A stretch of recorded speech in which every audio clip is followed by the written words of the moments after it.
দিয়েছেন তাহলে দেখো বৌদি মন আছে বড় বড় মনে দিয়েছেন 20 টাকা করে কি কাকু আপন পর করে এক মনে দিয়েছেন তাই মানে তুমি মানো করিবে কইলা আর সুখে রাখি লাগে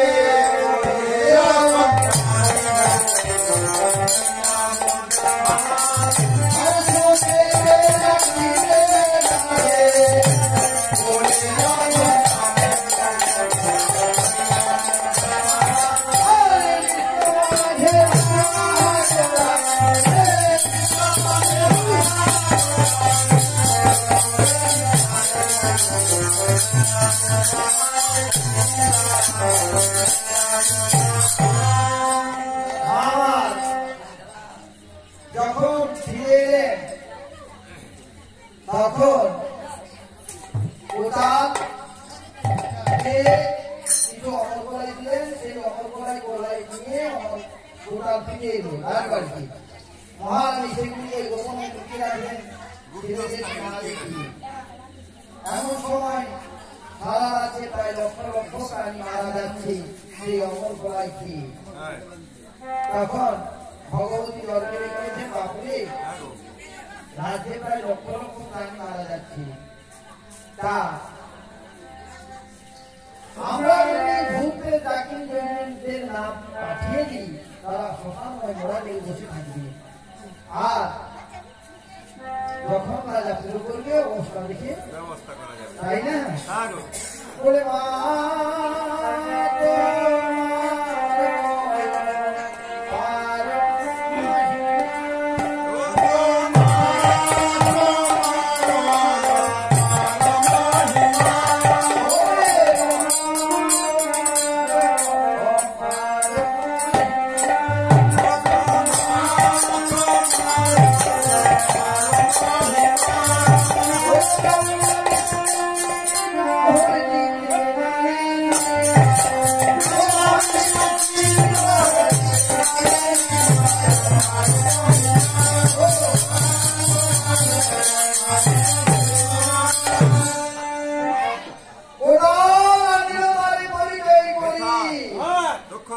পাঠাইয়া বসিরা সকল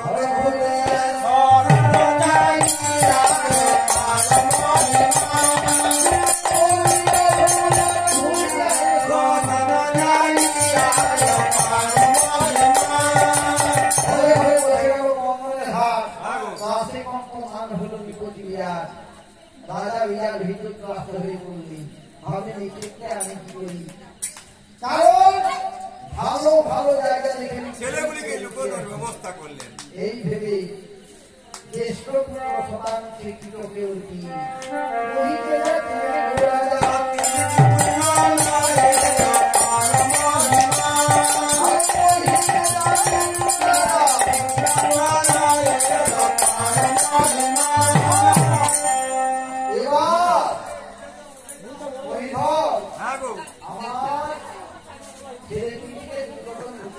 বলি মহারাজ আপনার ছেলেগুলো জীবিত না মৃত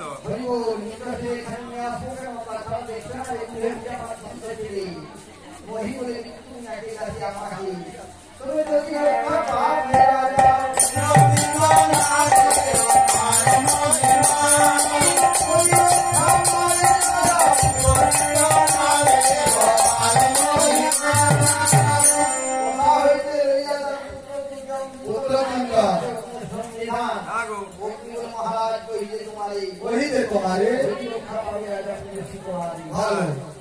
এবার তুমি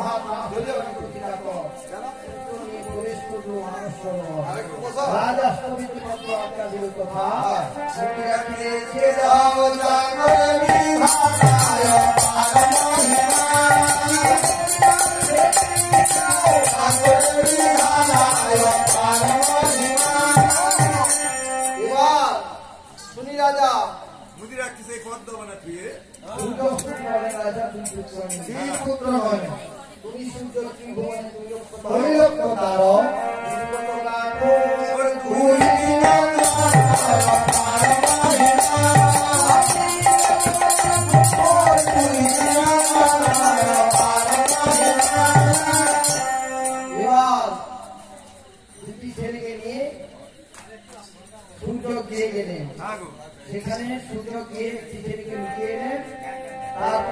রাখলেন পর্বতী দোহাই দিয়ে রাজা ফিরে এলেন। আনন্দেতে শোনেন রাজা নাম শোনে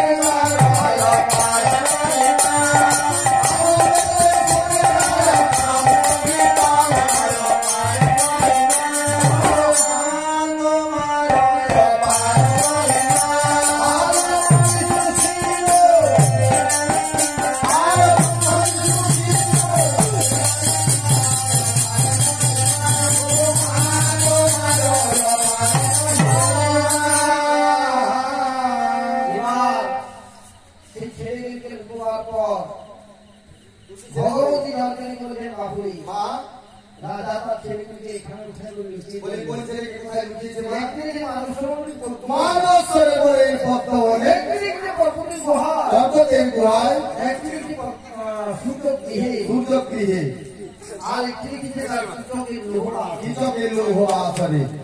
বলে ও মঙ্গলা আমাদের পক্ষে খুব সহজ জায়গা। কিরকম ধরো শিশির পড়লে পদ্ম ফুলা থাকে না, তাহলে পদ্মবনে যদি আমরা শিশিরা বসন্তকে পাঠিয়ে দিই তাহলে সমস্ত পদ্মবন ধ্বংস করে তাকে দিয়ে চলে আসবে। আর যে ছেলেটিকে আর যে ছেলেটিকে সূর্যালয়ে অর্থাৎ সূর্য হচ্ছে আদিত্য, ওর কাছে রেখেছে লুকিয়েছে। তাহলে আমাদের সূর্যমুনি আর বসন্ত রয়েছে, তাহলে পাঠালে সূর্যের সঙ্গে হনুমান মিতালি পেতে কোন রকম মেরে ফেলে আসবে। হ্যাঁ প্রথমত ওই দুই ছেলেকে মারবে। তারপর ভেবে চিন্তে আর দুটি ছেলে মারবে, হ্যাঁ, হ্যাঁ। তাই না? হ্যাঁ। মা তখন কি করলেন? এই যে এই রামারাঙ্গিনী সানিয়া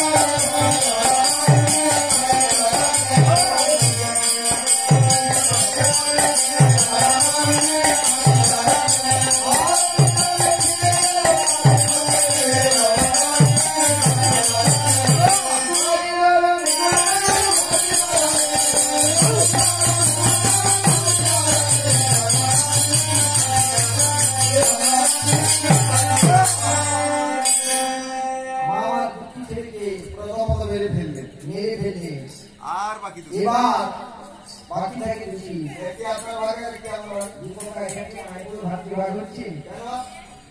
আসলে সবাই পুজো হবে সে আমি জানি একসঙ্গে, কিন্তু তুমি কোথায় যাবে আমি কোথায় যাবো সে নিয়ে বলি মা গো, যে ছেলেটিকে কৃষকের লৌহ আসরে রয়েছে, হ্যাঁ। তার কাছে আপনি চলে যান, আমি বরং ওই পর্বত গুহায় চললাম। তবে তার বেশি গেলে চলবে না বাবা, সত্যকে ধারণ করে যেতে হবে। আমার ছদ্মবেশ রাবণ অঙ্গমহী মায়ের খবর নাই বলে। বিধি ধরে ঠাকুরের অঙ্গস্থ ধরে নিয়ে লুকাইয়া ছিলেন পাতাল ভুবনে। পাতাল ভুবনে সেই মন্ত্র হনুমন্ত যুক্তে চারিদিকে ঘুরেছি। পুলিশ করে মেরালে শ্রীরাম লক্ষণে এরকম মায়া করে যেতে হবে। উত্তর বলছে ঠিক আছে, আমি সেইভাবে মায়া করে হ্যাঁ। পর্বতের গুহায় চলে যাই। এইভাবে পর্বতের গুহায় গিয়ে তার ছোট্ট ছেলে উত্তরকে সরযাপন করে পাশা খেলার মাধ্যমে হ্যাঁ। মেরে ফিরে আসলেন। আসার পর তিনটি ছেলে যখন আমি মরে গেল, শুনিস না কাঁদতে কাঁদতে রাজার কাছে বলছে, হাইরে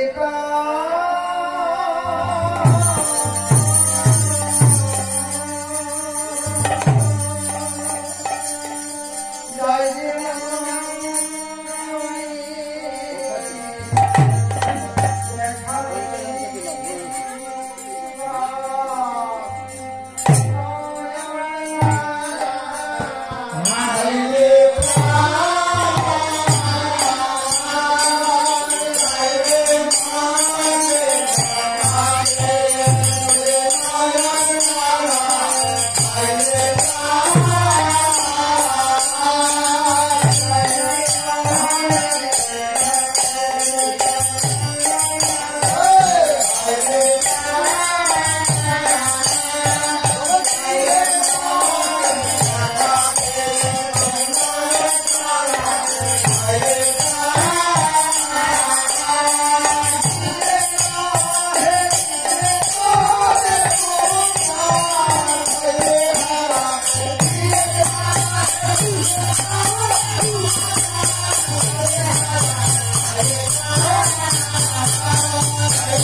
নিত্যানন্দ গায় কি শীতলা মঙ্গল হরিয়া সবাই হরি হরি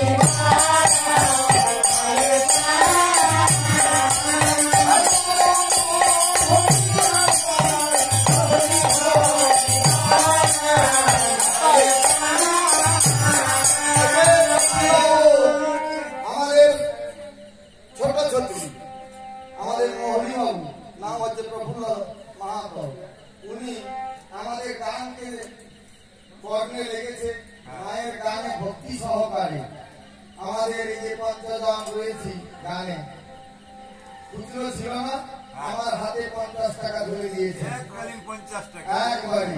তাই মহিলারা সারা বছর ব্যবসায় হোক উন্নতি, কারণ মহিলাদের প্রতি পয়সা আচ্ছা মহিলাদের পয়সা আছে, তাই ওনার ব্যবসা যেন ভালো চলে সারা বছর। মায়ের কাছে এই আবদার করবো, মা যেন তার বাসনা করেন পূরণ। মা তো তাহার বাসনা করিলে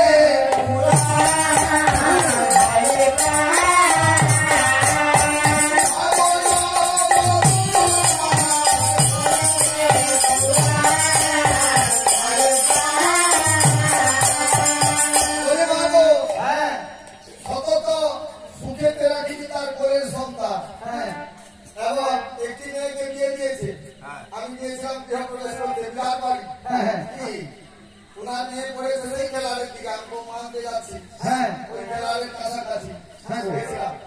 এবং তার আরেকটি ছেলে ভাই সুন্দর নাম নবদ্বীপ চৈতন্য মহাপ্রভু জন্ম নিয়েছিলেন যে জায়গায়, হ্যাঁ, হ্যাঁ। কি নবদ্বীপ নদিয়া, সেই নবদ্বীপ নাম। আমাদের যখন গান করতে গিয়েছিলাম কোথাখালি, নাম ছিল খাঁটি কচি কিন্তু দেখো বেছে বেছে নাম দিয়েছে। নাম রেখেছে বাছিয়া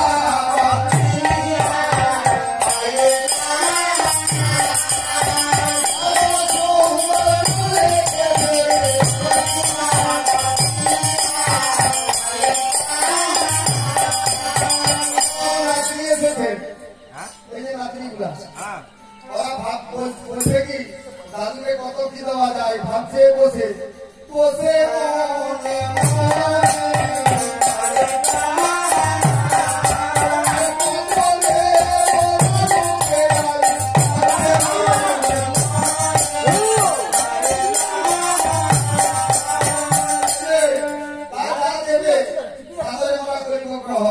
মায়ের কাছে দেওয়া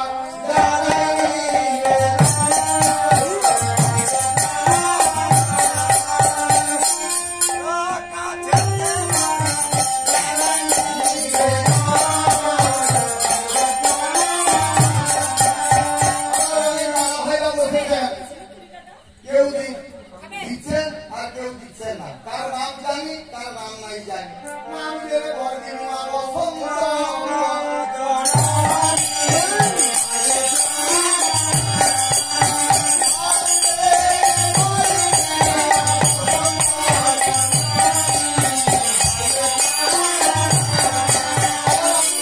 হয়তো কিছুই না হবে মহামায়ার আশীর্বাদে তাদের